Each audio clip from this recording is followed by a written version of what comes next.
إن الحمد لله نحمده ونستعينه ونستغفره ونؤمن به ونتوكل عليه ونعوذ بالله من شرور أنفسنا ومن سيئات أعمالنا من يهده الله فلا مضل له ومن يضلل فلا هادي له وأشهد أن لا إله إلا الله وحده لا شريك له وأشهد أن محمدًا عبده ورسوله أما بعد فأعوذ بالله من الشيطان الرجيم بسم الله الرحمن الرحيم يا أيها الذين آمنوا اتقوا الله حق تقاته ولا تموتن إلا وأنتم مسلمون يا أيها الناس اتقوا ربكم الذي خلقكم من نفس واحدة وخلق منها زوجها وبث منهما رجالا كثيرا ونساء واتقوا الله الذي تساءلون به والأرحام إن الله كان عليكم رقيبا يا أيها الذين آمنوا اتقوا الله وقولوا قولا سديدا يصلح لكم أعمالكم ويغفر لكم ذنوبكم ومن يطع الله ورسوله فقد فاز فوزا عظيما فإن أصدق الحديث كتاب الله وخير الهدي هدي محمد صلى الله عليه وسلم وشر الأمور محدثاتها وكل محدثة بدعة وكل بدعة ضلالة وكل ضلالة في النار. அருளன்பு பண்பின் அளவற்ற உந்தன் திருநாமம் போற்றி துவங்குகின்றேன். அல்லாஹ் சாந்தியும் சமாதானமும் நபி ஸல்லல்லாஹு அலைஹி வஸல்லம் அவர்களின் மீதும் அவர்களுடைய குடும்பத்தார்களின் மீதும் அவர்களின் அடிச்சுவற்றை அடிப்பெறலாது அப்படியே பின்பற்றிய உத்தம சத்திய சஹாபாக்கள், தாபிஈன்கள், தபஉத் தாபிஈன்கள், ஷுஹதாக்கள், சித்தீகீன்கள், சாலிஹீன்கள், குறிப்பாக இம்மஜ்லிஸிலே கூடியிருக்கும் நம் அனைவர்களின் மீதும் இந்த பயானை கேட்கக்கூடிய அத்தனை நபர்களின் மீதும் குறையாது நிலவட்டுமாக. கண்ணியத்திற்குரிய அல்லாஹ்வின் அடியார்களே, அல்லாஹு ஜல்லஷானுஹு வ தஆலா இந்த உலகம் உங்களுக்கு நிலையானது இல்லை, நிரந்தரமானது இல்லை, மறுமைதான் உங்களுடைய நிலையான உலகம், மறுமைதான் உங்களுடைய லட்சியமாக இருக்க வேண்டும், மறுமைதான் உங்களுடைய குறிக்கோளாக இருக்க வேண்டும் என்ற குர்ஆன் ஷரீஃபிலே திரும்ப திரும்ப நமக்கு பாடம் புகட்டி கொண்டே இருக்கின்றான். அந்த அடிப்படையில் நாம் எச்சரிக்கையோடு இருக்க வேண்டிய சில விஷயங்களை அல்லாஹு தஆலா குர்ஆனில் நமக்கு பேசி புரிய வைக்கின்றான். இந்த அடிப்படைகளுக்கு நீங்கள் சென்று விடாதீர்கள், இந்த எல்லைக்கு நீங்கள் சென்று விடாதீர்கள். அப்படிப்பட்ட விஷயங்களை அல்லாஹு தஆலா சில வார்த்தைகளை கொண்டு பேசுகின்றான். பாவங்களில் வெரைட்டியான பாவங்கள் இருக்கலாம், ஆனால் அல்லாஹு தஆலா வெரைட்டி ஆஃப் பாவங்கள் செய்யக்கூடியவர்களுடைய பட்டியலை சுருக்கமாக சில வார்த்தைகளை கொண்டு வந்து ஜோடிக்கின்றான். இதில் வந்து விடுவார்கள் இவர்கள் என்று அல்லாஹ்வே ஃபத்வா கொடுத்து இவர்களை பேசுகின்றான். இப்போ முதலாவது அப்படிப்பட்ட வார்த்தைகளில் அல்லாஹு தஆலா காஃபிரீன் என்று பேசுகின்றான். இறை மறுப்பாளர்கள், அல்லாஹ்வை மறுப்பவர்கள், அல்லாஹ்வினுடைய வசனங்களை மறுப்பவர்கள், இஸ்லாத்தினுடைய அடிப்படைகளை மறுப்பவர்கள், இஸ்லாத்தையே மறுப்பவர்கள். காஃபிரீன் என்று அல்லாஹு தஆலா பேசுகின்றான். இந்த இடத்தில் இஸ்லாத்தை விட்டு ஒருவர் வெளியேறி வேறு ஒரு விதமாக வேறு கடவுளை ஏற்றுக்கொண்டு இப்படி இருப்பவர் தான் காஃபிராக இருப்பார் என்று பொருள் அல்ல. மாற்றமாக காஃபிர் என்பதை அல்லாஹு தஆலா முதலாக நமக்கு உதாரணத்தை, ஒரு படிப்பினையை, பாடத்தை கொடுக்கக்கூடிய முதல் பாடத்திலேயே எது செய்தால் காஃபிர் என்பதை மிக நிதானமாக தெளிவாக நமக்கு புரிய வைத்து விட்டான். அல்லாஹு தஆலா குர்ஆனில் பேசக்கூடிய நேரத்தில் ஆதம் அலைஹிஸ்ஸலாம் அவர்களுக்கு வானவர்கள் அத்தனை நபர்களையும் சுஜூது செய்ய சொல்லி நாம் சொன்னோம். இல்லா இப்லீஸ், இப்லீஸை தவிர.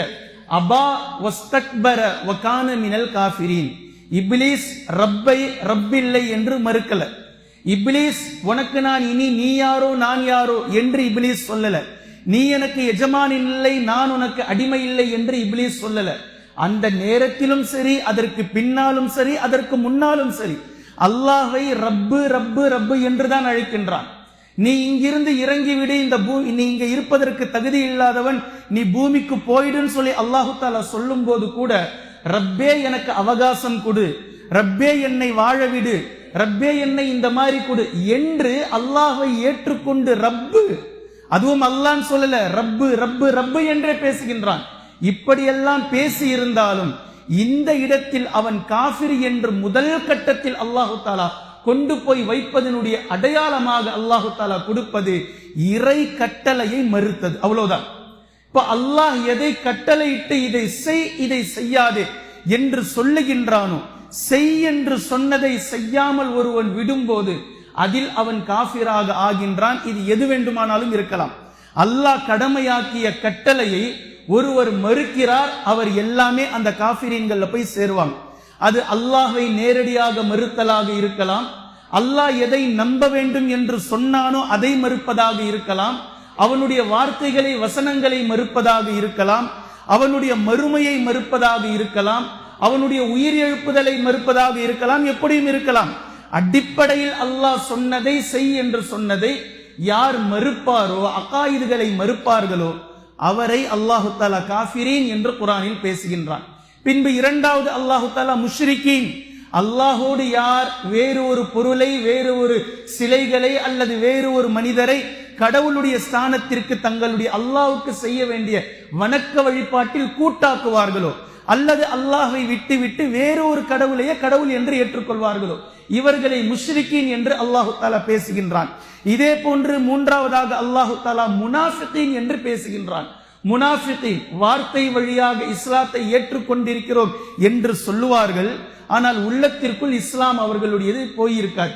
இது 1400 ஆண்டுகளுக்கு முன்னதாக இருக்கக்கூடிய முனாஃபிகீன்.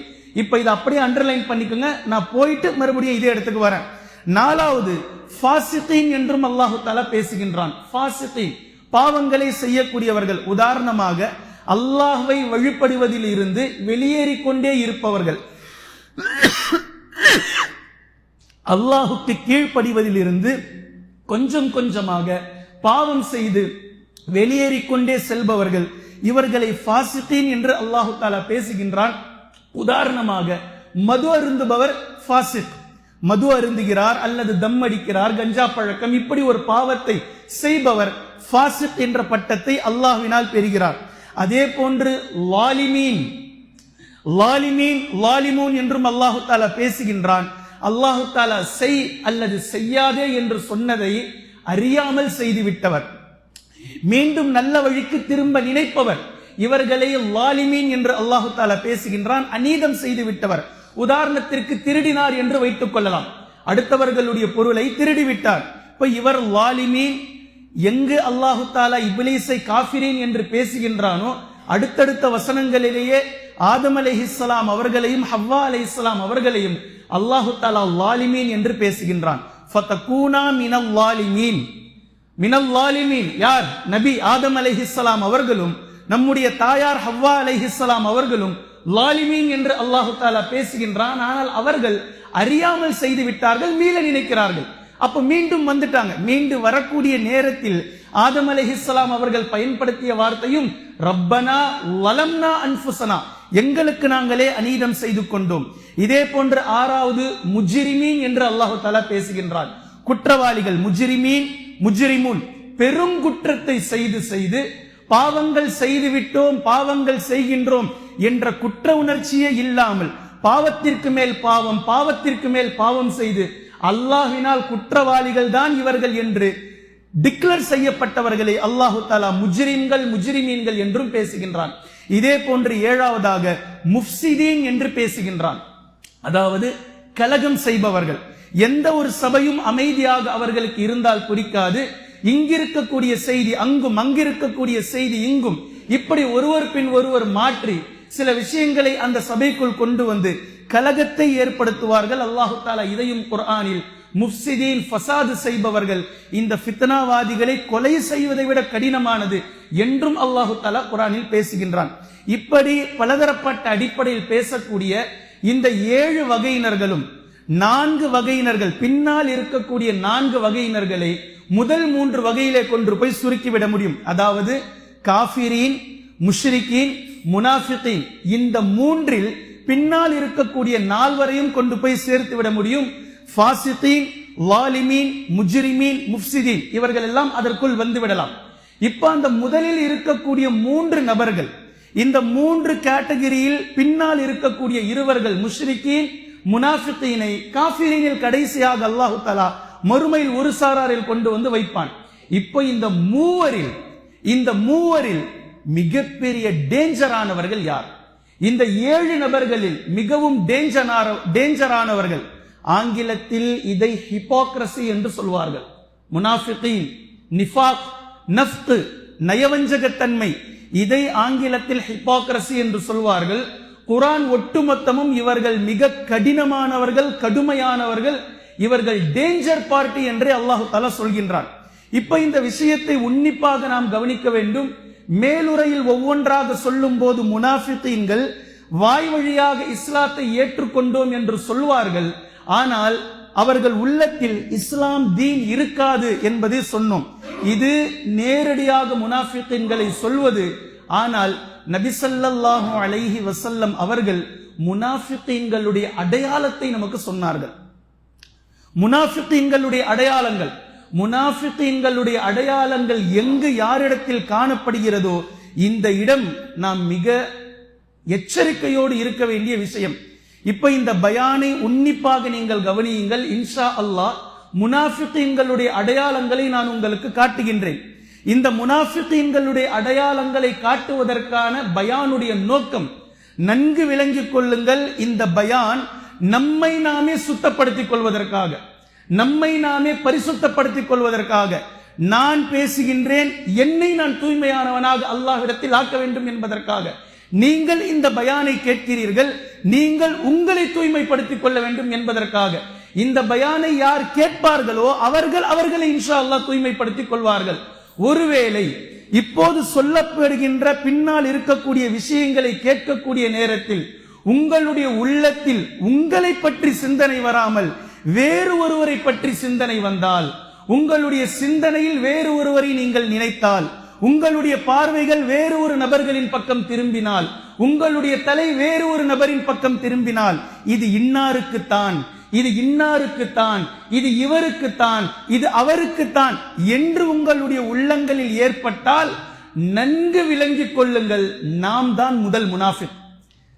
நான் சொல்றது விளங்குதுங்களா? சொல்லப்படக்கூடிய செய்தியில் நம்மை பற்றி சிந்தனை, நம்மை பற்றிய பயம், நம்மை பற்றிய அச்சம் நமக்கு ஏற்படாமல், இது அவருக்கு, இது இவருக்கு, ஆமா அப்படி அவர் இருந்தாரு, இப்படி இவர் இருக்கிறார் என்று அடுத்தவர்கள் நம்முடைய சிந்தனையிலோ உள்ளத்திலோ தோன்றினால் நாம் தான் இந்த இடத்தில் முதல் முனாஃபிக். பின்பு நாம் முனாஃபிக் இல்லை என்பதற்கான சான்று என்ன என்றால், இந்த செய்திகளை, இந்த வசனங்களை, இந்த அடையாளங்களை நம்முடைய காதுகள் கேட்கக்கூடிய நேரத்தில், யா ரப், நான் இதுவரை இன்ஷா அல்லாஹ் இது போன்று இல்லை, இந்த அடையாளங்கள் என்னிடத்தில் காணப்படவில்லை, கியாமத் நாள் வரைக்கும் உன்னிடத்தில் நான் பாதுகாவல் தேடுகின்றேன், இந்த நிஃபாக் என்ற நயவஞ்சக தன்மை என்னில் இல்லாமல் நீ ஆக்கி வை, என்னை நீ தூய்மையாகவே வை, என்னை நீ பரிசுத்தவாதியாகவே, இதுவரைக்கும் இந்த பழக்கம் என்னில் வராமல் இருந்ததற்கும் இனி என் மேல் நீ வராமல் ஆக்கி வைப்பதற்கும் உனக்கே புகழனைத்தும் என்று வாழ்நாள் முழுக்க நன்றி செலுத்துங்கள். ஒருவேளை இருந்து விட்டால் சொல்லப்படக்கூடிய பழக்கங்கள் நம்மிடத்திலே, என்னிடத்திலே, உங்களிடத்திலே, கேட்பவர்களிடத்திலே யாரிடத்தில் இருக்குமோ அல்லாஹ்விடத்தில் இந்த ஜும்மாவோடு தௌபா செய்து விடுவோம். இனி இந்த பழக்கம் நம்மிடத்தில் இருக்கக்கூடாது. கியாமத் நாள் வரைக்கும் இந்த நயவஞ்சகம் நம்முடைய உள்ளத்தில் தோன்றிவிடக் கூடாது. ஏனென்றால் இதை குர்ஆனும் ஹதீஸும் டேஞ்சர் பாயிண்ட் என்று சொல்லுகின்றது, மிக கடினமான விஷயம் என்று சொல்லுகின்றது. நாளை மறுமை நாளையிலும் அல்லாஹு தஆலா இவர்களிடத்தில், இவர்களுடைய பாணியிலேயே இவர்களிடத்தில் நடந்து கொள்வான் என்று குர்ஆன் ஹதீஸ் பேசி காட்டுகின்றது. அல்லாஹ் நம்மை பாதுகாக்க வேண்டும். அதை நான் கடைசியாக சொல்வேன். இப்போது நபி ஸல்லல்லாஹு அலைஹி வஸல்லம் அவர்கள் சொல்லிய இந்த விஷயங்கள், முனாஃபிக்குகளை உருதுவில் ஹத்தர்னாக் என்ற ஒரு வார்த்தை இருக்கின்றது, அதாவது டேஞ்சர். அதே போன்று சாலாக் என்று சொல்வார்கள், தந்திரமானவர்கள். இந்த நிஃபாக் நயவஞ்சகம் யாருடைய உள்ளத்தில் இருக்கிறதோ, முனாஃபிக்காக யார் இருப்பாரோ அவர் மிகவும் தந்திரமானவராக இருப்பார், அவர் மிகவும் டேஞ்சரானவராக இருப்பார். அவருக்கும் அவர் டேஞ்சர், சுற்றி இருக்கக்கூடிய சமூகத்திற்கும் அவர் மிகப்பெரிய டேஞ்சராக இருப்பார். இப்படி குர்ஆனில் இருந்தும் ஹதீஸில் இருந்தும் ஒட்டுமொத்தமாக கிடைக்கப் பெறுகின்ற இவர்களுடைய செய்தியில் இருந்து 20 அடையாளங்களை உங்களிடத்தில் நான் கொண்டு வந்திருக்கின்றேன். இந்த 20 அடையாளங்கள் நம்மிடத்திலே காணப்பட்டால் இன்ஷா அல்லாஹ் நாம் இந்த ஜும்மாவோடு தௌபா செய்து விடுவோம். ஒருவேளை இல்லை என்றால் அல்லாஹுக்கு நன்றி செலுத்துவோம். இன்ஷா அல்லாஹ் இனி இந்த பழக்கம் கியாமத் நாள் வரை நம் இடத்தில் வந்துவிடக் கூடாது. நம்பர் 1, நபி ஸல்லல்லாஹு அலைஹி வஸல்லம் அவர்கள் சொல்லிய பிரபல்யமான ஹதீஸில் 3 அடையாளங்களை கொண்டு வருகின்றார்கள். முனாஃபிக், பேசினால் பொய்யை பேசுவான். நம்பர் 1, இது எல்லோருக்கும் தெரியும். இந்த இடத்தில் சிறிய ஒரு விளக்கத்தை நீங்கள் புரிந்து கொள்ள வேண்டும். இஸ்லாம் பொய் பேசுவதற்கென்று சில இடங்களை கொடுத்திருக்கின்றது. இதை நல்லா விளங்கிக்குங்க. இது தெரியாம பொய் பேசினால் பொய் பேசுபவன் முனாஃபிக் அப்படின்ற டிக்ளரேஷன் நீங்க போக கூடாது. பேசினால் பொய் பேசுவான் என்பது பொதுவான சட்டம். ஆனால் பொய் பேசுவதற்கென்று இஸ்லாம் ஒரு சில இடங்களை கொடுத்திருக்கின்றது. அதை இப்போது சொல்வதற்கான நேரம் இல்லை. தயவு செய்து நீங்கள் அதை எடுத்து படியுங்கள். யாரிடத்தில் பொய் பேசலாம், எந்த விஷயத்தில் பொய் பேசலாம், எந்த சூழலில் பொய் பேசலாம் என்ற இந்த தனித்துவமான ஹதீஸ்களை, இந்த சப்ஜெக்டுகளை தயவு செய்து எடுத்து படியுங்கள். அவர் இதற்குள் வரமாட்டார். பின்பு பேசினால் பொய் பேசுவது என்பது அவருடைய உலக ஆதாயத்தினுடைய விஷயத்தில் பொய் பேசுபவராக இருப்பார். அவர் வாயை திறந்தாலே பொய்யை இட்டு கட்டி அள்ளி கட்டி கொண்டு போவார். இப்படிப்பட்ட பேசினால் பொய் பேசுவது முனாஃபிக்கினுடைய முதல் அடையாளம். இரண்டாவது வாக்குறுதி கொடுத்தால் அதற்கு மாறு செய்வார். இந்த இடத்தில் ஒரு சிறிய விளக்கத்தை புரிந்து கொள்ள வேண்டும். வாக்கு என்பது ஒரு மனிதர் அல்லாஹ்வின் மீது சத்தியம் செய்து நான் உங்களுக்கு வாக்களிக்கின்றேன் என்று எதை வாக்காக கூறுகிறாரோ அதுதான் வாக்குறுதி. பேசுவதெல்லாம் வாக்குறுதி ஆகாது. நல்லா விளங்கிக்கணும். ஏன்னா இதையும் தவறாக புரிபவர்கள் இருக்கிறார்கள். பேசுவது வாக்காக ஆகாது. சமாதானப்படுத்துவதற்கு, சந்தோஷப்படுத்துவதற்காக, சூழ்நிலையை சமாளிப்பதற்காக பேசக்கூடிய விஷயங்கள் வாக்கு அல்ல. அல்லாஹ்வின் மீது சத்தியம் செய்து நான் உங்களுக்கு இதை வாக்களிக்கின்றேன், உறுதியளிக்கின்றேன், இதை மீற மாட்டேன் என்று யார் வாக்குறுதி தருவாரோ இதுதான் வாக்குறுதியாக கருதப்படும். இதே நேரத்தில் இங்கு கூடுதலான இன்னொரு தகவலை புரிந்து கொள்ளுங்கள். அல்லாஹ் எதை ஹராமாக்கினானோ அதை செய்ய மாட்டேன் என்று சொல்வதில் வாக்குறுதி சரியானது. அல்லாஹ் எதை ஹலால் ஆக்கினானோ அதை வாக்குறுதியாக ஒருவர் கொடுப்பதே முதலில் தவறானது. ஆனால் சந்தர்ப்ப சூழ்நிலைக்காக, ஏதோ ஒரு திருப்திக்காக அவர் வாக்குறுதி கொடுக்கின்றார் என்றால் இதை இவர் எப்போது வேண்டுமானாலும் மீறலாம், முறிக்கலாம். அதற்கான குற்றப்பரிகாரத்தை அவர் நிறைவேற்ற வேண்டும். சொல்றது விளங்குதுங்களா? நபி ஸல்லல்லாஹு அலைஹி வஸல்லம் அவர்களை அல்லாஹு தஆலா கண்டிக்கின்றான். மனைவிமார்களில் ஒருவரை திருப்திப்படுத்துவதற்காக அல்லாஹ் ஹலால் ஆக்கிய தேனை நபி ஸல்லல்லாஹு அலைஹி வஸல்லம் அவர்கள் இனி நான் தேன் குடிக்க மாட்டேன் என்று தங்களுக்கு தாங்களே ஹராமாக்கி கொண்டார்கள். சத்தியமிட்டு உறுதி செய்தார்கள். இப்ப இது நபி ஸல்லல்லாஹு அலைஹி வஸல்லம் அவர்களுடைய அழகு, அவர்களுடைய கண்ணியம், அவர்களுடைய அந்தஸ்திற்கு இந்த வேலையை செய்திருக்க கூடாது. யா அய்யுஹன் நபி லிம துஹர்ரிமு மா அஹல்லல்லாஹு லக். அல்லாஹ் ஹலாலாக்கிய ஒன்றை நீங்கள் எப்படி ஹராமாக்குகிறீர்கள்? யாரை திருப்திப்படுத்த பண்றீங்க? உங்களுடைய மனைவிமார்களை திருப்தி செய்வதற்காக அல்லாஹ் ஹலாலாக்கி இருக்கக்கூடிய தேனை நீங்கள் எப்படி ஹராமாக்குவீர்கள் என்று அல்லாஹு தஆலா நபி ஸல்லல்லாஹு அலைஹி வஸல்லம் அவர்களை கண்டிக்கின்றான். எனவே வாக்குறுதி என்பது முதலில் வாக்குறுதி என்று அல்லாஹ்வின் மீது சத்தியம் செய்து தரப்பட்ட வாக்குறுதியாக அது இருக்க வேண்டும். இரண்டாவது, அல்லாஹ் எதை ஹராமாக்கினானோ அதில் வாக்குறுதியாக இருக்க வேண்டும். ஹலாலான விஷயத்தில் ஒரு வாக்குறுதி அளித்திருந்தால் வாக்குறுதி அளித்ததே தவறு. அந்த வாக்குறுதியை அவர் தேவையான நேரத்தில் முறிப்பதற்கு, அதை மீறுவதற்கு, மீறிவிட்டு பின்பதற்கு குற்றப்பரிகாரம் நிறைவேற்றுவதற்கான சட்டதிட்டங்கள் வேறு மாதிரியாக செல்லும். அதையும் நீங்கள் நிதானமாக படித்துக் கொள்ளுங்கள். பின்பு மூன்றாவதாக நபி ஸல்லல்லாஹு அலைஹி வஸல்லம் அவர்கள் கூறியது மோசடி செய்வார். அவரை நீங்கள் நம்பினால், அமானிதத்தை ஏதேனும் கொடுத்தால், அது ஒரு செய்தியாக இருக்கலாம், அது ஒரு பொருளாக இருக்கலாம், ஏதோ ஒன்று அமானிதத்தின் அடிப்படையில் அவரிடத்தில் ஏதேனும் ஒப்படைக்கப்பட்டால் அதில் அவர் மோசடி செய்து விடுவார். என்று நபி ஸல்லல்லாஹு அலைஹி வஸல்லம் அவர்கள் கூறிய முதல் 3 பண்புகள் இது முனாஃபிக்குகளுடைய அடையாளம். நான்காவதை கவனியுங்கள்.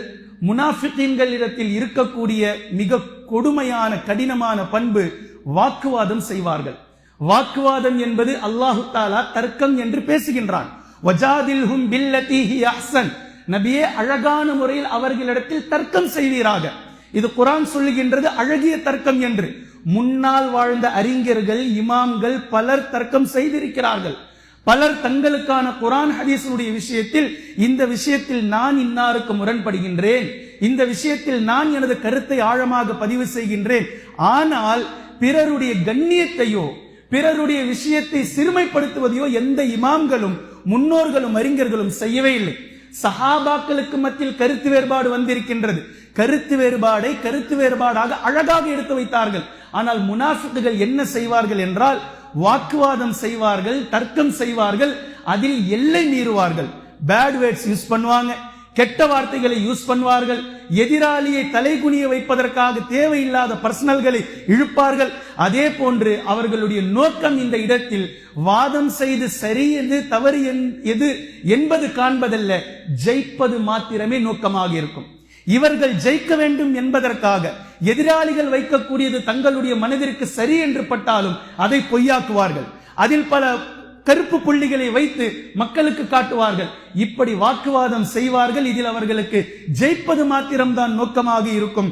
இதில் எல்லை மீறுவார்கள், தவறாக பேசுவார்கள், அடுத்தவர்களை இழிவுபடுத்துவார்கள், எதிராளிகளை சிறுமைப்படுத்துவார்கள். இது அவர்களுடைய 4வது பண்பு. பின்பு 5வது பண்பு குர்ஆன் மிக தெளிவாக பேசி காட்டுகின்றது. தொழுவார்கள், ஆனால் அந்த தொழுகை மக்களுக்கு காண்பிப்பதற்காக இருக்கும். அந்த தொழுகை அல்லாஹுக்காக இருக்காது. காமு குசாலா யுராஊனன் நாஸ், மக்களுக்கு காட்டுவதற்காக தங்களுடைய தொழுகையை காட்டிக்கொள்வார்கள். அவர்கள் சுஜூது செய்வார்கள். அவர்களுடைய உடல்கள், அவர்களுடைய முதுகு, இடுப்பு, எலும்பு வளைந்திருக்கும். அவர்களுடைய தலை தரையில் அல்லாஹுக்காக சிரம் பணிந்ததை போன்று இருக்கும். ஆனால் அவர்களுடைய உள்ளங்கள் சுஜூதில் இருக்காது. அவர்களுடைய உள்ளங்களில் பெருமை இருக்கும். அவர்களுடைய உள்ளங்களில் ஆத்திரங்கள் பதிந்திருக்கும். தொழுவார்கள், மக்களுக்கு காட்டுவதற்காக தொழுவார்கள். அவர்கள் அல்லாஹுக்காக ஒருபோதும் தொழமாட்டார்கள். இது அவர்களுடைய 5வது பண்பு. 6வது பண்பு, தனிமையில் பாவம் செய்வார்கள், கூட்டத்திற்கு வந்தால் தங்களை தக்வாதாரிகளாக காட்டிக்கொள்வார்கள். இது அவர்களுடைய 6வது பண்பு. இந்த தனிமையில் பாவம் செய்வது 2 வகையில் இருக்கின்றது. ஒன்று, நேரடியாக அவருக்கும் அல்லாஹுக்கும் சம்பந்தமான பாவம், அவருக்கும் அல்லாஹுக்கும் சம்பந்தமான பாவம். மற்றொன்று, அடுத்தவர்களை பற்றிய சிந்தனை, அடுத்தவர்களுடைய குறைகளை துருவி துருவி ஆய்வார்கள். அவர்களுக்கு முன்னாலே அவர்களிடத்தில் சிரித்து பேசுவார்கள், சந்தோஷமாக கை குலுக்குவார்கள், சந்தோஷமாக பேசுவார்கள். ஆனால் அவர்களுக்கு பின்னால் சென்று, தனிமையில் சென்று அவர்களுடைய குற்றங்களை தேடுவார்கள். அவரை குற்றவாளி என்று நிரூபிப்பதற்காக தனிமையில் பலரை அவர்களுடைய கூட்டாளிகளாக ஆக்கிக் கொள்வார்கள். இப்படி தனிமையில் பாவம் செய்வதும் 2 வகையாக இருக்கின்றது. இந்த இடத்தில் பொதுவாக தனிமையில் பாவம் செய்வார்கள், கூட்டத்தில் வந்தால் தங்களை நல்லவர்களாக, தங்களை தக்வாதாரிகளாக காட்டிக்கொள்வார்கள். இது அவர்களுடைய 6வது பண்பு. பின்பு 7வது, தான் செய்யக்கூடிய பாவங்களை ஒன்றுமே இல்லாமல் அவர்கள் நினைத்துக் கொள்வார்கள். இதெல்லாம் ஒன்றும் கிடையாது. தான் செய்யக்கூடிய பாவங்களை அடுத்தவர்களுடைய உள்ளங்களை நோகடிப்பார்கள், அடுத்தவர்களுடைய விஷயங்களில் தலையிடுவார்கள், வாக்குறுதி மீறுவார்கள், பொய் சொல்வார்கள், மோசடி செய்வார்கள். எல்லாம் செஞ்சுட்டு இவையெல்லாம் ஒன்றும் இல்லை, இது உலகத்துல பிராக்டிக்கல், இது நார்மலான விஷயம் என்று அவர்கள் சொல்லிக் கொள்வார்கள். இது எவ்வளவு பாவங்களை அவர்கள் செய்தாலும் தங்களுடைய பாவங்கள் ஒன்றுமில்லை, ஊர் உலகத்தில் செய்யாததையா நான் செய்துவிட்டேன், இதெல்லாம் யதார்த்தம், இதெல்லாம் நார்மல் என்று அவர்கள் தங்களுடைய பாவங்களை குற்ற உணர்ச்சி இல்லாமல் கடந்து போவார்கள். நன்கு விளங்கிக் கொள்ளுங்கள், ஒரு பாவம் செய்ததற்கு பின்னால் நம்முடைய உள்ளத்தில் நாம் இவ்வாறு செய்துவிட்டோம் என்ற குற்ற உணர்ச்சி யாருக்கு வரவில்லையோ, முனாஃபிகீன்களுடைய அடையாளங்களில் மிகப்பெரிய அடையாளம் அவருடைய உள்ளத்தில் போய்விட்டது. தௌபா செய்வதற்கான வாய்ப்பே வராது. குற்ற உணர்ச்சி யாருக்கு வருகின்றதோ அவர்தான் அல்லாஹ்விடத்தில் வருவார், அவர்தான் அல்லாஹ்விடத்தில் மீளுவார், அவர்தான் கதறுவார், கண்ணீர் வடிப்பார், அல்லாஹ்விடத்தில் தௌபாவிற்காக கையேந்துவார். எப்போது தான் செய்யக்கூடிய பாவங்கள் எல்லாம் ஒன்றுமில்லை, இதெல்லாம் யதார்த்தம் என்று நினைக்க தோன்றிவிடுகின்றதோ, இப்போ இவர் மிகப்பெரிய டேஞ்சரான இடத்தில் இருக்கிறார். இது இவருடைய 7வது பண்பு. பின்பு முனாஃபிகீன்களுடைய 8வது பண்பு, பேசக்கூடிய நேரத்தில் அன்போடு பேசுவார்கள். அவர்கள் பேசினால் அவர்களுடைய அன்பு அடுத்தவர்களை கவரும் விதமாக அவருடைய அன்பு இருக்கும். ஆனால் உள்ளத்தில் அவர்களை பற்றி வெறுப்பு இருக்கும். சிரித்து பேசுவார்கள், சந்தோஷமாக பேசுவார்கள், அன்பு இருப்பதை போன்று காட்டுவார்கள். ஆனால் அவரின் மீது இவருக்கு வெறுப்பு இருக்கும். யாரின் மீது வெறுப்பு இருக்கின்றதோ, வெறுப்பு இருப்பவரிடத்தில் பேசும்போதே சந்தோஷமாக பேசுவார்கள், அன்பை காட்டுவதை போன்று பேசுவார்கள். இவருடைய அன்பு உண்மைதான் என்று எதிராளி ஏமாந்து போவார். ஆனால் உள்ளத்தில் இருப்பது ஒட்டுமொத்தமும் வெறுப்பு இருக்கும். அவருக்கு முன்னால் ஒரு மாதிரியும் அவருக்கு பின்னால் இன்னொரு மாதிரியும் இவர்கள் நடந்து கொள்வார்கள். இது இவர்களுடைய 8வது பண்பு. பின்பு 9வது பண்பு, உண்மையான விஷயங்களை இவர்களுடைய காதில் கேட்டால் வெறுப்படைவார்கள், கோபம் கொள்வார்கள். உண்மை என்பது இவர்களுக்கு பிடிக்காது. முனாஃபிகீன்களுக்கு உண்மை என்பதே பிடிக்கவே பிடிக்காது, அறவே பிடிக்காது. உண்மையான விஷயத்தை கேட்டுவிட்டால் வெறுப்படைவார்கள், கோபமடைவார்கள். நபி ஸல்லல்லாஹு அலைஹி வஸல்லம் அவர்கள் நபியாக வந்து விட்டார்கள், குர்ஆன் இறங்கிக் கொண்டிருக்கின்றது என்ற செய்தியின் மீது ஏன் வெறுப்படைந்தார்கள், ஏன் கோபமடைந்தார்கள்? அவர்களுடைய உள்மனம் சொன்னது இது உண்மை, இது சத்தியம், இது ஹக், நாம் இருப்பது பாத்தில் என்று அவர்களுக்கு தெரிந்தது. ஆனால் அவர்களுடைய பொறாமை குணம், அவர்களுடைய காழ்ப்புணர்வு, அதிலிருந்து வெளிவருவதற்கு அவர்களுக்கு மனமில்லை. எனவே உண்மையான செய்தியை, உண்மையான விஷயத்தை எங்கு எப்போது அவர்கள் கேட்டாலும் அதில் வெறுப்படைவார்கள், அதை கோபம் கொள்வார்கள். அதே போன்று நம்பர் 10, அவர்களுடைய பண்புகளில் 10வது விஷயம், எப்போது பேசினாலும் அல்லாஹ்வினுடைய பெயர் கூறி பேசுவார்கள், ஆனால் அல்லாஹுக்கு பயப்பட மாட்டார்கள். அல்லாஹ்வை பற்றி பேசுவார்கள், அல்லாஹ்வின் பெயர் கூறி பேசுவார்கள், தங்களுடைய விஷயத்தில் எல்லாம் அல்லாஹ் அல்லாஹ் என்று கொண்டு வருவார்கள். ஆனால் அல்லாஹிற்கு ஒருபோதும் அவர்கள் பயப்படவே மாட்டார்கள். இது அவர்களுடைய 10வது பண்பு. பின்பு 11வது பண்பு, அடுத்தவர்களுடைய தவறுகளை பரப்புவார்கள். ஏனென்றால் தங்களுடைய குறையை மறைத்துக் கொள்வார்கள். தங்களுடைய குறைகள் மறைக்கப்பட வேண்டும் என்பதற்காகவே அடுத்தவர்களுடைய தவறுகளை பிளாஷ் செய்வார்கள். இன்று அரசியல் களத்தில் நம்ம பார்க்கிறோமே, அரசியல் களங்களில் தங்களுடைய குளறுபடிகள் மறைத்தாக வேண்டும் என்பதற்காக எதிர்க்கட்சிகள் அவர்கள் இவர்களுடைய தவறுகளை ஹைலைட் ஆக்குவார்கள் மீடியாவில். இது பரவலாக நாம் காலத்தில் வருவதை போன்று இதுதான் முனாஃபிகீன்களுடைய உச்சகட்ட ஒரு பண்பு. தங்களுடைய தவறுகளை மறைத்துக் கொள்வார்கள், அடுத்தவர்களுடைய தவறுகளை கேப் கிடைக்கும் போதெல்லாம் பரப்புவார்கள். திடீரென்று சென்று கொண்டிருப்பவரை தடுத்து நிறுத்துவார்கள். உங்ககிட்ட ஒரு விஷயம் பேசணும், ஏதோ ஒரு ஆகிரத்துடைய விஷயம், ஏதோ ஒரு நன்மை தரக்கூடிய விஷயத்தை பேச போகின்றார் என்று பார்த்தால் அடுத்தவரை பற்றி பலா கழுவார்கள். இதுல நீங்க என்ன நினைக்கிறீங்க, இவரை பற்றி நீங்கள் என்ன நினைக்கிறீர்கள், இவர் கொண்டிருக்கக்கூடிய கருத்திற்கு, அவரின் மீது இவர் கொண்டிருக்கக்கூடிய தவறுக்கு, காழ்ப்புணர்விற்கு அடுத்தவர்களை ஒவ்வொன்றாக கூட்டாக்குவார்கள். அடுத்தவர்களை ஒவ்வொன்றாக உதவிக்காக கரம் கொடுத்து அழைப்பார்கள். வாங்க நம்ம அதை போய் கேட்கலாம், வாங்க, இப்படியே செய்வார்கள். இப்ப இது அடுத்தவர்களுடைய தவறுகளை பரப்புவார்கள், தங்களுடைய குறைகளை மறைத்துக் கொள்வார்கள், பிறருடைய பலவீனத்தை தேடிக்கொண்டே இருப்பார்கள். பிறரின் பலவீனத்தை தேடிக்கொண்டே இருப்பார்கள். ஏனென்றால் தங்களுடைய தவறுகளை மறைத்துக் கொள்வதற்காகத்தான். இது இவர்களுடைய 11வது பண்பு. பின்பு 12வது பண்பு, முனாஃபிகீன்களிடத்தில் இல்மு இருக்கும். நல்லா விளங்கிக்குங்க, முனாஃபிகீன்களிடத்தில் இல்மு இருக்கும், அமல் இருக்காது. அமல் செய்ய மாட்டார்கள். இல்மை பற்றி பேசுவார்கள், ஹதீஸை பற்றி பேசுவார்கள், குர்ஆனுடைய வசனத்தில் இப்படி நான் ஒரு நாள் கேட்டேன், அப்படி நான் ஒரு நாள் கேட்டேன் எடுத்துக்கொண்டு வருவார்கள். ஆனால் அமல் செய்ய மாட்டார்கள். இது முனாஃபிகீன்களுடைய பண்பு. அல்லாஹு தஆலா குர்ஆனில் பேசக்கூடிய நேரத்தில் குசாலா என்று பேசுகின்றான். அதாவது இவர்கள் தொழுகைக்காக வந்தாலும் சோம்பலாக வருவார்கள். இவர்களுக்கு இபாதத் செய்வது என்பது குதிரைக்கு கொம்பு மலைக்கிற மாதிரி மிக கடினமாக. ஃபஜ்ருக்கு எழுவது என்பது கஷ்டம், இஷாக்கு வருவது என்பது கஷ்டம். இவர்களுடைய விஷயமே இபாதத்துடைய விஷயத்தில் கடினமானதாக இருக்கும். ஆனால் இல்மை பற்றி பேசுவார்கள், கல்வி அவர்களிடத்தில் இருக்கும், அமல் செய்ய மாட்டார்கள். இது அவர்களுடைய 12வது பண்பு. பின்பு 13வது, தன்னை உயர்வாக கருதுவார்கள். எப்போதுமே தங்களை தாங்களே ஜீன் ரீதியாகவும் சரி, அல்லது தங்களுடைய உடை நடை பாவனை, தங்களை மெதப்பாக எல்லா விஷயங்களிலும் தங்களை உயர்வாக கருதுவார்கள். மற்ற அத்தனை நபர்களையும் தங்களை விட தாழ்வானவர்கள் என்று கருதுவார்கள். எப்போதும் அடுத்தவர்கள் என்னை விட தாழ்வானவன் தான். எப்போதாவது யாராவது உயர்கிறார்கள் என்றால் அது உங்களுக்கு பிடிக்காது. உயரக்கூடிய அடுத்தவர்களை பார்த்தால், நல்ல நிலைக்கு வருவதை பார்த்தால் அது இவர்களால் பொறுத்து கொள்ளவே முடியாது. தங்களுக்கு கீழாக இருக்கும் வரைக்கும் அது அவர்களுக்கு ஓகே. ஆனால் தங்களுக்கு நிகராகவோ அல்லது தங்களை இப்போது பார்ப்பதற்கு கொஞ்சம் பரவாயில்லைங்க, ரொம்ப கஷ்டப்பட்டாருங்க என்ற நிலைக்கு, கஷ்டப்பட்டார் கொஞ்சம் நல்ல நிலைக்கு வருகிறார் என்ற இந்த செய்தி கேள்விப்பட்டால் அது எப்படி? அது எப்போதுமே அவர்கள் வாங்கக்கூடியவர்களாகத்தான் இருக்க வேண்டும், நாம் கொடுப்பவர்களாகத்தான் இருக்க வேண்டும். வாங்கிக் கொண்டு இருப்பவர்கள் கொடுக்கக்கூடிய நிலைக்கு வருகிறார்கள் என்றால் உண்மையான ஒரு முஃமின் சந்தோஷப்படுவார்.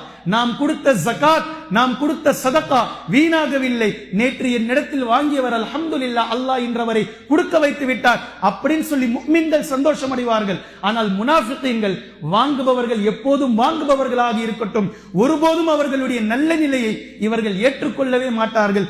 இப்படித்தான் அவர்கள் தன்னை உயர்வாக கருதுவார்கள், அடுத்தவர்களை என்னாலும் தாழ்வானவர்களாகவே கருதி கொண்டே இருப்பார்கள். இது இவர்களுடைய 13வது பழக்கம், 13வது குணம். பின்பு 14வது முனாஃபிகீன்களுடைய குணம், இவர்கள் அவதூறுகளை பரப்புவார்கள். எங்கிருந்தாவது ஏதேனும் ஒரு செய்தியை கேட்டுவிட்டால் அந்த செய்தி சொல்றாங்கல்ல, அதாவது அது ஒரு செய்தியாக வரும், அப்புறம் அதுக்கு ஜட போட்டு பின்னி அதுக்கு பூ வச்சு பொட்டு வச்சு மொத்தமா ஒரு உருவமாக மாற்றி ரூமர்களை கிளப்புவதில் முனாஃபிகீன்கள் முதல் நபராக இருப்பார்கள். இந்த ரூமர்களை புரளிகளை கிளப்புவதில் முதல் தன்மை இவர்கள் வளர்ப்பார்கள். காரணம் என்னவென்றால், இவர்கள் குழப்பத்தை விதைப்பதை விரும்புபவர்கள்.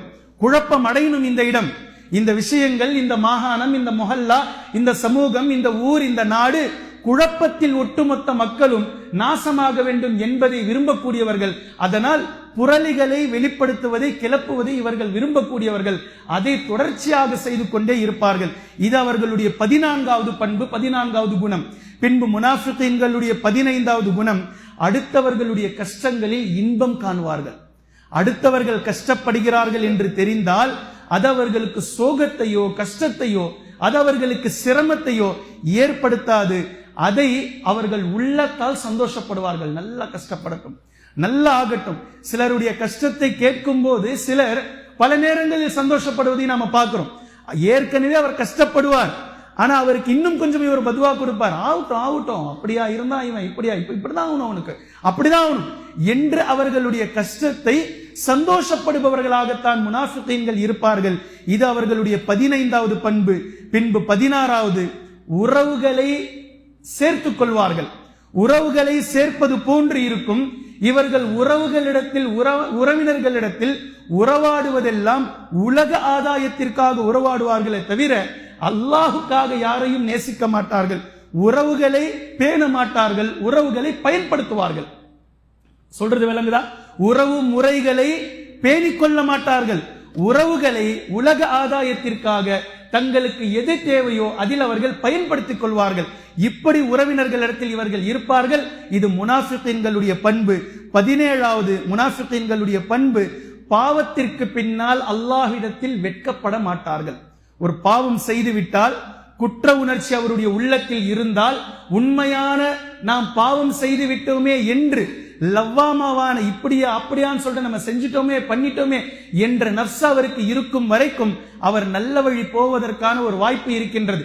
எப்போது நஃப்சுக்கள் அம்மாராவாக மாறிவிட்டதோ, பாவத்தையே தூண்டுகின்றது, பாவம் செய்ததற்கு பின்னால் பாவம் செய்திருக்கின்றோம் என்ற பயம் இல்லாமல், என்ற குற்றம் இல்லாமல் அவர்கள் பாவம் செய்ததற்கு பின்னாலும் நிம்மதியாக தூக்கம் வருகின்றது என்றால் இது முனாஃபிகீன்களுடைய பண்பு. பாவம் செய்ததற்கு பின்னால் வெட்கப்பட மாட்டார்கள், குற்ற உணர்ச்சி இருக்காது. அல்லாஹுக்கு பயந்து நாளை மறுமையில் என்ன ஆகுமோ, அல்லாஹ் நம்மை பிடிப்பானே என்ற எந்த சிந்தனையும் அவர்களுக்கு இருக்காது. இப்படி ஒரு பாவத்திற்கு பின்னால் நமக்கு ஏற்பட்டால் இது முனாஃபிகீன்களுடைய மிக கடினமான பண்பு என்பதை புரிந்து கொள்ளுங்கள். இந்த பாவத்திற்கு பின்பும் நிம்மதியாக உறக்கம் வந்தால் இது மிகப்பெரிய தவறான முனாஃபிகீன்களுடைய பண்பு. அதே போன்று 18வது முனாஃபிகீன்களுடைய பண்புகளில் மிக கொடினமானது, தங்களை உயர்வாக காட்டிக்கொள்வதற்காக அவர்கள் பேசக்கூடிய பேச்சுக்கள் எல்லாம் தக்வா ரீதியான பேச்சுக்களாக இருக்கும். அவர்கள் தங்களை தாங்களே பெருமைப்படுத்திக் கொள்வார்கள்.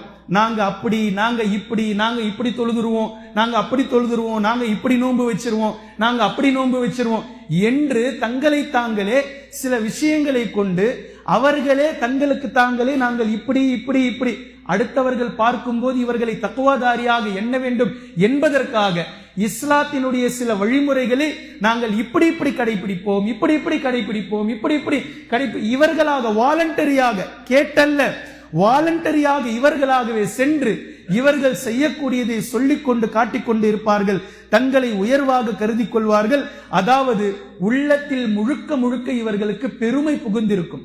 இதனுடைய பெருமை உள்ளத்தில் இருப்பதினால்தான் இதை இவர்கள் செய்து கொள்வார்கள். வாலண்டரியாக இவர்களாகவே சென்று நாங்க இப்படி பண்ணிடுவோம், நாங்க இந்த தொழுகை இப்படி தொழுதுருவோம், நாங்க இந்த மாதிரி விட்டுருவோம், நான் ஃபஜ்ரை விட்டதே இல்லை, நான் லுஹரை விட்டதே இல்லை, நான் சுன்னத்தை விட்டதே இல்லை, எனக்கு விவரம் தெரிஞ்சதுல நான் நோன்பை விட்டதே இல்லை என்று தங்களுடைய அமல்களையே பெருமை பாராட்டி கொண்டு தாங்களாகவே பேசிக் கொள்வார்கள். இது முனாஃபிகீன்களுடைய பண்பில் மிக கொடூரமானது. அதே போன்று 19வது அவர்களுடைய பண்புகளில் இந்த உலகத்தை அவர்கள் ஆள நினைப்பார்கள். எப்போதும் தங்களுடைய கண்ட்ரோலுக்குள் அடுத்தவர்கள் இருக்க வேண்டும். இவர்கள் யாருடைய கண்ட்ரோலுக்குள்ளும் போகக்கூடாது. யூதர்களுடைய முனாஃபிகீன்களுடைய மிகப்பெரிய பண்பு உலகத்தை ஆளுவது என்பது பொதுவானது. ஆனால் எந்த இடங்களிலெல்லாம் இந்த முனாஃபிகீன்கள் இருக்கிறார்களோ 4 நபர்களில் அவர்கள் இருந்தால் இருக்கக்கூடிய 3 நபர்களை தான் ஆள வேண்டும் என்று நினைப்பார். 10 நபர்களில் இருந்தால் இருக்கக்கூடிய 9 நபர்களை தன்னுடைய பேச்சு உயர்வாக இருக்க வேண்டும், தான் அவர்களை கட்டுப்படுத்த வேண்டும் என்று நினைப்பார்.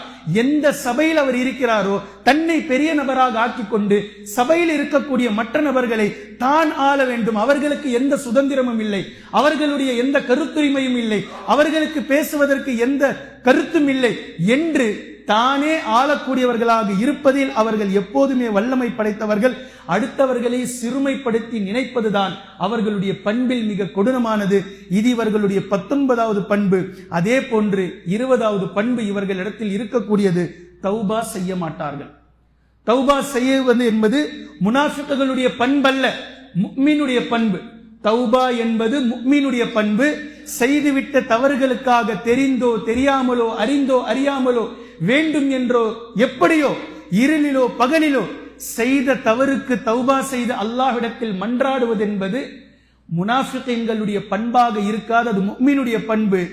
யார் தன்னைத்தானே பரிசுத்தவாதி என்று எண்ணிக்கொள்கிறாரோ இவர்தான் தௌபா செய்ய மாட்டார். சூரத்துன் நஜ்மில் அல்லாஹு தஆலா பேசுகின்றான், ஃபலா துஸக்கு அன்ஃபுஸக்கும் ஹுவ அஅலமு பிமன் இத்தகா. உங்களை நீங்களே பரிசுத்தவாதிகள் என்று எண்ணிக்கொள்ளாதீர்கள். உங்களை நீங்களே நாங்க பரிசுத்தவாதிகள், நாங்க தொழுகையாளி, நாங்கள் நோன்பாளி, நாங்கள் பர்ஃபெக்ட், நாங்கள் சிறந்தவர்கள், நாங்கள்லாம் சொர்க்கத்துக்கு தான் போவோம், நாங்கள் சொர்க்கவாசிகள், இது எல்லாம் முடிவு பண்றதுக்கு அவன் இருக்கிறான். நீங்கள் அல்லாஹ் எதை சொன்னானோ அதன் அடிப்படையில் முயற்சி செய்யுங்கள்.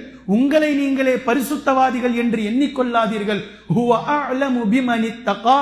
யார் தக்வாவில் சிறந்தவர், யார் தக்வாவில் அதிகமாக அல்லாஹ்விடத்தில் நெருங்குகின்றார் என்பதில் இந்த இடத்தில் அல்லாஹ்வே மிக அறிந்தவன் என்று சொல்லி சூரத்துன் நஜ்மை அல்லாஹு தஆலா முடிப்பதை நீங்கள் பார்க்கலாம். இதே போன்று முனாஃபிகீன்கள் ஈக்குவாலிட்டியை பத்தி நிறைய பேர் பேசுறாங்க. ஆண் பெண் சமம், ஆண் பெண் அப்படி இப்படி, இது ஒரு தனி டாபிக், தனி சாப்டர். ஆனால் குர்ஆன் ஈக்குவாலிட்டியை பத்தி பேசுகின்றது. குர்ஆன் பேசக்கூடிய ஈக்குவாலிட்டி, நீங்கள் ஈக்குவாலிட்டியில் இருக்கிறீர்கள், ஆனால் அல்லாஹ்விடத்தில் தக்வாவை கொண்டு சென்றால் ஆண் பெண் என்றெல்லாம் அல்லாஹ் பார்ப்பதில்லை. தக்வாவின் அடிப்படையில் பல நேரங்களில் ஆண்களை முந்திக் கொண்டு பெண்கள் சென்றிருக்கிறார்கள் அல்லாஹ்விடத்தில். நீங்க என்ன மட்டமா ஈக்குவாலிட்டியை பத்தி பேசிக்கிட்டு இருக்கீங்க? அப்படி பேசுது குர்ஆன். மரியம் அலைஹிஸ்ஸலாம் அவர்கள் பல ஆண்களை முன்னோடிகளாக சொர்க்கத்தில் இருப்பார்கள். ஹதீஜா ரலியல்லாஹு அன்ஹா, ஆயிஷா ரலியல்லாஹு அன்ஹா, நம்முடைய தாயார் அம்மா ஆயிஷா ரலியல்லாஹு அன்ஹா பல ஆண்களுக்கு முன்னோடியாக சொர்க்கத்தில் இருப்பார்கள். ஃபிரௌனுடைய மனைவி ஆசியா அலைஹிஸ்ஸலாம் அவர்கள் நமக்கு முன்னோடியாக சொர்க்கத்தில் இருப்பார்கள். பல ஆண்களை ஓவர்டேக் செய்துவிட்டு பெண்கள் இருப்பார்கள். நீங்க என்னடானாக்கா ஈக்குவாலிட்டி, ஆணும் பெண்ணும் சமம் சொல்லிட்டு கேவலமா இதை உட்கார்ந்து நீங்க பின்னோக்கி இருக்கிறீங்க அப்படின்னு குர்ஆன் பேசுது. அப்போ ஈக்குவாலிட்டியை பற்றி அல்லாஹு தஆலா புரிய வைக்கின்றான். முதலில் ஈக்குவாலிட்டி இல்ல, அது சமம் என்பதெல்லாம் வேறு விதமான விஷயம், இது ஒரு தனி டாபிக். ஆனா நீங்க ஈக்குவாலிட்டியை பத்தி பேசுறீங்களா? அல்லாஹு தஆலா சொல்றான், நான் ஈக்குவலா தான் இருக்கிறேன். அல்லாஹ் அவன் சொல்கின்றான், நான் ஈக்குவலா தான் இருக்கிறேன். என்னிடத்தில் நீங்கள் தக்வாவோடு வாருங்கள், என்னிடத்தில் நீங்கள் ஈமானை கொண்டு வாருங்கள், என்னிடத்தில் நீங்கள் தவக்குலை கொண்டு வாருங்கள், என்னிடத்தில் நீங்கள் முஹ்சினீன்களாக வாருங்கள். இதில் ஆண் பெண் என்ற பாரபட்சம் என்னிடத்தில் கிடையாது. முஃமினீன் முஃமினாத், ஆணாக இருந்தாலும் சரி பெண்ணாக இருந்தாலும் சரி, அதில் பாரபட்சம் இல்லை. யார் ஈமான் கொண்டு வருவீர்களோ, ஆண்களாக இருக்கட்டும் பெண்களாக இருக்கட்டும், அவர்களுக்குரிய சன்மானம் மிக தெளிவாக நாளை மறுமை நாளில் கொடுக்கப்படும். இதே போன்றுதான் இந்த உலகத்தில் தண்டனைகளில் ஆண்களுக்கும் பெண்களுக்கும் தனித்தனி பாரபட்சம் இருக்கின்றது. ஒரு போலீஸ்காரர் இரவு நேரத்தில் வண்டியில் ஆண்கள் மாத்திரம் சென்றால் நிறுத்துவார். ஆனால் அதே ஆணுக்கு பின்னாடி ஒரு பெண் இருந்தால் நிறுத்த மாட்டார். பாரபட்சம். பெண் ஒரு ஆணிடத்தில் லைசன்ஸ் இல்லைன்னா நிப்பாட்டி நோண்டுவார், ஒரு பெண் மாட்டிக்கிட்டாங்கன்னா அனுப்பி வைப்பார் சில நேரங்களில். இப்போ பெண்களுக்கென்று தனித்துவமான சில இரக்கங்கள் இருக்கின்றது. ஆனால் அல்லாஹு தாலா இங்க நல்லா கவனிக்கணும், யார் ஈமான் கொண்டு ஆணாக இருந்தாலும் பெண்ணாக இருந்தாலும் ஒரே மாதிரியான நன்மைகள் சன்மானங்கள் அவர்களுக்கு கொடுக்கப்படுமோ, இதே போன்று தண்டனைகளிலும் அல்லாஹு தாலா பாரபட்சம் காட்ட மாட்டான். முனாஃபிகீன்களான ஆண்களாக இருக்கட்டும், முனாஃபிகாத்துகளான பெண்களாக இருக்கட்டும், அல்லாஹ்விடத்தில் ஒரே தண்டனை தான். முஷ்ரிக்கீன்களான ஆண்களாக இருக்கட்டும், முஷ்ரிகாத்துகளான பெண்களாக இருக்கட்டும், அல்லாஹ்விடத்தில் ஒரே மாதிரியான தண்டனை தான். முஃமின் ஈமான் என்ற பண்புக்கு நேர்முரணாக வல் முனாஃபிகீன வல் முனாஃபிகாத் வல் முஷ்ரிகீன வல் முஷ்ரிகாத், நயவஞ்சகத்தில் ஆண்களோ பெண்களோ, இணை வைப்பில் பெண்களோ ஆண்களோ, யாராக இருந்தாலும் பாரபட்சம் என்பது கிடையாது. அல்லாஹுக்கு ஒட்டுமொத்த நபர்களும் அடிமைகள், ஒட்டுமொத்த பிறவிகளுக்கும் அல்லாஹு தாலா எஜமானன். பாரபட்சம் இல்லை என்பதில் ஈக்குவாலிட்டியை மிக தெளிவாக அல்லாஹு தாலா பேசி காட்டுகின்றான். எனவே கண்ணியத்திற்குரிய அல்லாஹ்வின் அடியார்களே, பயானுடைய துவக்கத்தில் நான் எதை சொன்னேனோ அதை மீண்டும் நினைவுபடுத்துகின்றேன். இந்த பயான் என்னை நான் சீர்திருத்திக் கொள்வதற்காக, இந்த பயான் உங்களை நீங்கள் சீர்திருத்திக் கொள்வதற்காக, இந்த பயான் கேட்பவர்கள் யாராக இருந்தாலும் அவர்கள் அவரவர்களை சீர்திருத்திக் கொள்வதற்காக, இந்த பயான் அடுத்தவர்களுடைய சிந்தனையின் பக்கம் நம்மை திருப்பினால், இவரிடத்தில் இது இருந்தது, அவரிடத்தில் இது இருந்தது, இது அவருக்குத்தான், இது இன்னாருக்குத்தான், இது அன்னாருக்குத்தான் என்று இந்த பயானுடைய விஷயத்தில் அடுத்தவர்கள் நம்முடைய சிந்தனையில் வருவார்களேயானால் நாம் தான் முதல் முனாஃபிக்குகள் என்பதை அல்லாஹ்விடத்தில் அஞ்சிக் கொள்ள வேண்டும். எனவே நாம் நம்மிடத்திலே இந்த விஷயங்கள் இருக்குமேயானால் அல்லாஹ்விடத்தில் தௌபா செய்து மீள வேண்டும். ஒருவேளை நம்மிடத்திலே இந்த கெட்ட பண்புகள், தீய பண்புகள் ஒருவேளை இல்லாமல் இருந்தால் வாழ்நாள் முழுக்க அல்லாஹுக்கு நன்றி செலுத்தி இனியும் இல்லாமல் கியாமத் நாள் வரை எங்களை வாழச் செய் என்று அல்லாஹுக்கு நன்றி செலுத்த வேண்டும். அல்லாஹு தாலா இந்த 20 பண்புகளில் இருந்தும் நம்மை பாதுகாப்பானாக. எந்த ஒரு விஷயத்தை அல்லாஹு தாலா முனாஃபிகீன்கள் வெரி டேஞ்சர் என்று குறிப்பிட்டு காட்டுகின்றானோ இதிலிருந்து அல்லாஹு தாலா நம்மை பாதுகாக்கட்டும். இது மிகப்பெரிய கடினமான தண்டனையை அல்லாஹ்விடத்தில் நாளை மறுமை நாளையில் பெற்றுத்தரும். அல்லாஹு தாலா இந்த ஜமாத்தில் இருந்து நம்மை பாதுகாத்து, எந்த ஜமாத் அல்லாஹ்வினுடைய பொருத்தத்திற்கு உரிய ஜமாத்தாக, நயவஞ்சகம் நிஃபாக் தன்மை இல்லாமல் அல்லாஹ்விடத்திலே ஜன்னத்துல் ஃபிர்தௌஸ் என்ற சொர்க்கத்திற்கு தகுதி படைத்த ஜமாத்தாக இருக்குமோ அந்த ஜமாத்தில் அல்லாஹு தஆலா நம் அத்தனை நபர்களையும் சேர்த்தருள் புரிவானாக. வாஹிரு தஅவானா அனில் ஹம்துலில்லாஹி ரப்பில் ஆலமீன்.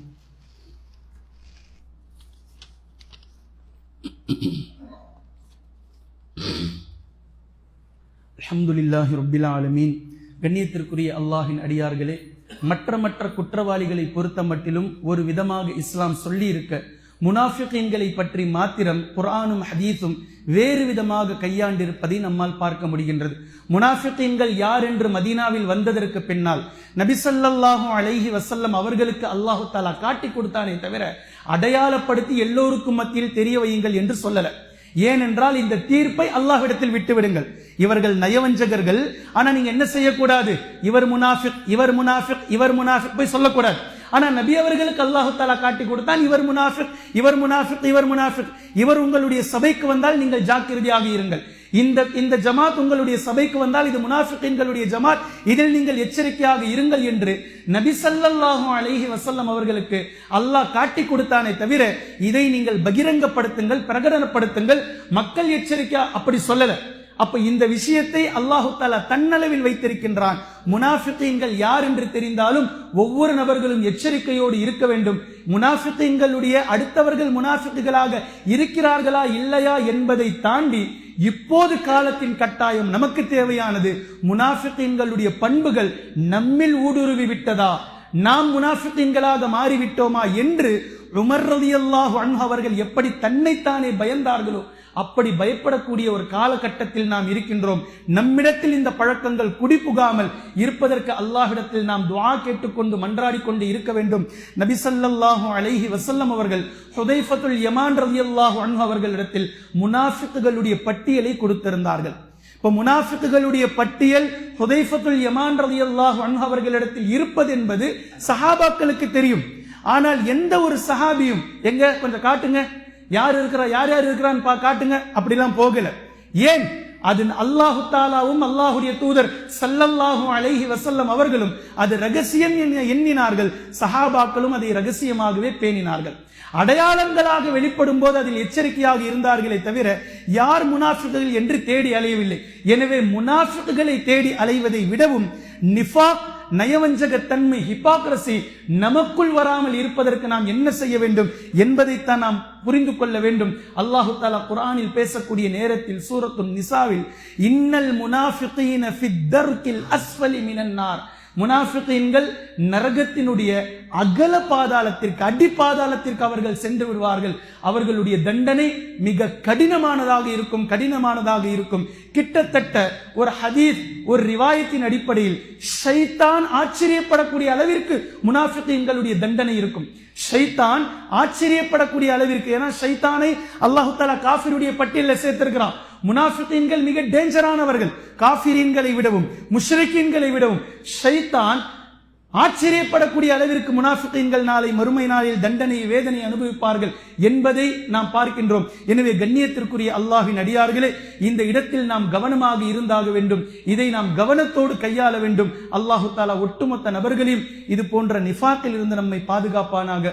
குர்ஆனையும் ஹதீஸையும் தெளிவாக விளங்கக்கூடிய நன்மக்களாகவும் அதை நடைமுறைப்படுத்தக்கூடிய மக்களாகவும் அல்லாஹ் நம்மை ஆக்குவானாக. வ ஆகிரு தஅவானா அனில் ஹம்துலில்லாஹி ரப்பில் ஆலமீன்.